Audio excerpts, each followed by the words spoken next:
কোচবিহার পঞ্চানন বর্মা ইউনিভার্সিটির ষষ্ঠ সেমিস্টারের ফিলোসফি ডিপার্টমেন্টের ছাত্রছাত্রীদের জন্য আমাদের আজকের এই স্পেশাল ভিডিও। তো যাই হোক, আমাদের এই ষষ্ঠ সেমিস্টারে মেজরের 3টা পেপার থাকে, তোমরা অলরেডি বিষয়টা জানো। মেজর 10, মেজর 11 এবং মেজর 12। তো আমাদের এই 3টা পেপার থেকেই কিন্তু এখন নতুন পরিবর্তিত কোশ্চেন প্যাটার্ন অনুযায়ী, নম্বর বিভাজন অনুযায়ী পরীক্ষা অ্যাটেন্ড করতে হবে। নতুন পরিবর্তিত কোশ্চেন প্যাটার্ন নম্বর বিভাজন হচ্ছে 1 নম্বরের প্রশ্ন, 5 নম্বরের প্রশ্ন এবং 15 নম্বরের প্রশ্ন। অর্থাৎ এখন আমরা এই ধরনের প্রশ্ন কিন্তু পরীক্ষা দেখতে পারবো। তো ভালো ফল করার জন্য, অর্থাৎ ভালো রেজাল্ট করার জন্য 5 নম্বরের এবং 15 নম্বরের প্রশ্নাবলীর পাশাপাশি 1 নম্বরের প্রশ্নাবলীকেও কিন্তু আমাদের ভালো করে প্র্যাকটিস করতে হবে, কারণ 1 নম্বরের প্রশ্নগুলোর ভূমিকা কিন্তু অপরিসীম। কারণ এখন আমাদের পরীক্ষায় 17টা 1 নম্বরের প্রশ্ন আসবে, সেখান থেকে 15টা প্রশ্নের উত্তর করতে হবে। এবার আমাদের প্রশ্নটা হচ্ছে, আমরা এই 15টা প্রশ্নের উত্তর কিভাবে 100% কমন পেয়ে পরিপূর্ণ করতে পারবো। তার জন্য বেস্ট অপশন হচ্ছে আমাদের এই ষষ্ঠ সেমিস্টারের মেজর প্যাকেজের ব্রহ্মাস্ত্র নোটপত্র। আমরা মেজরের 3টা পেপারের নোটপত্র এবার কিন্তু 1450 টাকার বিনিময়ে দিয়েছি। আজকের এই ভিডিওটিতে তোমাদের একটা অফার দিতে চাই। আজকের এই ভিডিওটি দেখে যারা টেক্সট করবে, তোমাদের জন্য এই নোটপত্রটা এখন 1250 টাকা হয়ে যাবে। 1250 টাকার বিনিময়ে তোমরা কিন্তু মেজরের যে 3টা পেপার, সেই 3টা পেপার থেকে 1 নম্বরের, 5 নম্বরের এবং 15 নম্বরের যে আমাদের ব্রহ্মাস্ত্র নোটপত্র আমরা পরীক্ষা নিরীক্ষা করে তৈরি করেছি, সেটা তোমরা সংগ্রহ করতে পারবে। তার জন্য আমাদের যে অফিসিয়াল কন্ট্যাক্ট নম্বর, এখানে তোমাদের যোগাযোগ করতে হবে। তো যাই হোক, ভিডিওটি সবার জন্য, যারা নোটপত্র সংগ্রহ করনি তাদেরও জন্য, আর যারা করেছো তোমরা নোটপত্র পড়লেই সেখান থেকে হয়ে যাবে। এমন অনেক ছাত্রছাত্রী আছে যারা পুরো সেমিস্টারে সঠিকভাবে সেমিস্টারের শুরু থেকেই পড়াশোনা করে, এবং অনেকেই আছে কোনো কারণবশত পড়াশোনা করতে পারে না, পরীক্ষার সামনে তার একটা সাজেশন প্রয়োজন। তোমাদের জন্যই এই ব্যাপারটা। আমাদের পরীক্ষায় যেমনটা বললাম 17টা 1 নম্বরের প্রশ্ন আসবে, সেখান থেকে 15টা প্রশ্নের উত্তর করতে হবে। তো আমরা টোটাল 3টা ক্লাসে যে 1 নম্বরের প্রশ্নগুলো আলোচনা করব, এই 3টা ক্লাস কেউ যদি শুরু থেকে শেষ পর্যন্ত করতে পারো, তাহলে কিন্তু সে এই 1 নম্বরের প্রশ্নগুলো পরীক্ষায় হুবহু কমন পেয়ে এসে প্রত্যেকটা প্রশ্নের উত্তর কিন্তু সহজ সরল ভাষায় তোমরা লিখে দিয়ে আসতে পারবে। তো চলো প্রশ্নাবলীকে দেখে নিচ্ছি।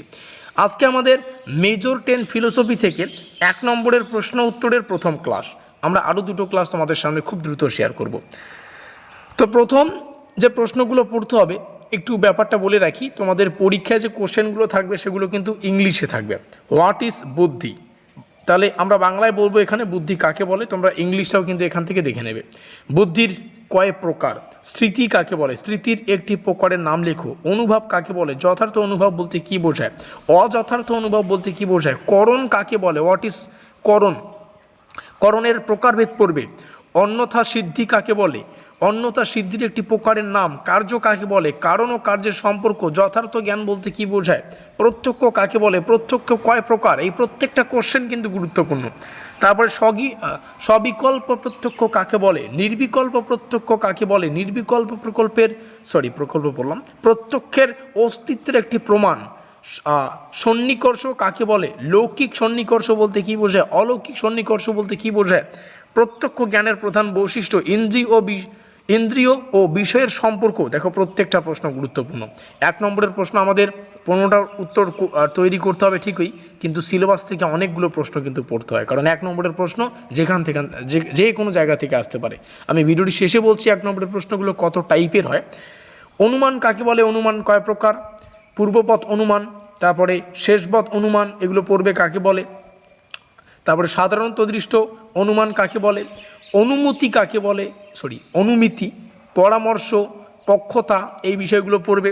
তারপরে ব্যাপ্তি রয়েছে, পক্ষ ধর্মতা রয়েছে, ব্যাপ্তির একটি প্রকারভেদ, ব্যাপ্তি গ্রহ, এগুলো পড়বে। এখানে বাকিগুলো দেখিয়ে দিলাম। হেত্যাভ্যাস পড়বে, সব্যে বিচার যে হেত্যাভ্যাস সেটা পড়বে। তারপরে বিরুদ্ধ হেত্যাভ্যাস রয়েছে, অসিদ্ধ হেত্যাভ্যাস রয়েছে, এগুলো পড়বে। তারপরে উপমান, তারপরে উপমিতি, শব্দ প্রমাণের প্রকারভেদ, শক্তি, লক্ষণ, এই যে পথ, এই বিষয়গুলো পড়ো। এটা আমাদের প্রথম ক্লাস। এবার একটা বিষয় প্রথম ক্লাসেই জানিয়ে রাখি, আমাদের পরীক্ষায় যে 1 নম্বরের প্রশ্নগুলো সেগুলো 2-3টা টাইপের আসতে পারে। প্রথম কথা এভাবে, বুদ্ধি কাকে বলে, মানে এক কথায় উত্তর দাও টাইপের প্রশ্ন। দ্বিতীয় কথা, সত্য মিথ্যা আসতে পারে, মানে 15টা প্রশ্ন কিন্তু মিক্স আপ করে থাকবে, এমনটা না যে 15টাই আমাদের এরকমভাবে থাকবে, আসতে পারে সেটা কোনো ব্যাপার না, কিন্তু 15টা প্রশ্ন আমাদের মনে হয় যে 17টা প্রশ্ন যে আসবে আমাদের মনে হয় মিক্স আপ করে থাকতে পারে, এক কথায় উত্তর দাও টাইপের থাকতে পারে, এমসিকিউ থাকতে পারে যেখানে 4টা অপশন থাকে, শূন্যস্থান পূরণ করো টাইপের থাকতে পারে, এবং আমাদের যে সত্য মিথ্যা এই 3-4টা মিলে কিন্তু এই টোটাল 17টা প্রশ্ন আসবে। আমরা যে 3টে ক্লাস করাবো সেগুলো ডিটেলসে পড়ো, প্রত্যেকটা প্রশ্ন এখান থেকে তোমরা ক্লিয়ার করতে পারবে। যারা নোটপত্র নিয়েছো ঘাবড়ানোর কোনো বিষয় নেই, প্রত্যেকটা বিষয় আমরা ইউটিউবে আলোচনা করতে পারি না, এখানে দেখে ঘাবড়াবে না যে এখানে এতগুলো প্রশ্ন দিচ্ছেন বা এখানে যে প্রশ্নগুলো আছে আমাদের নোটে কেন নেই, সেটা নিয়ে কোনো চিন্তা করতে হবে না, নোটে যা আছে সেগুলোই পড়ো। নোট বেশি গুরুত্ব দিয়ে তৈরি করা হয়, সেটা তোমরা প্রাইস দিয়ে একটা ভ্যালু দিয়ে কেনো, সেটার একটা মর্যাদা আলাদা, সেটার লেভেলটা আলাদা, ঠিক আছে? তো এই হচ্ছে পুরো গল্প। ভিডিওটিকে শেষ পর্যন্ত দেখার জন্য অসংখ্য ধন্যবাদ।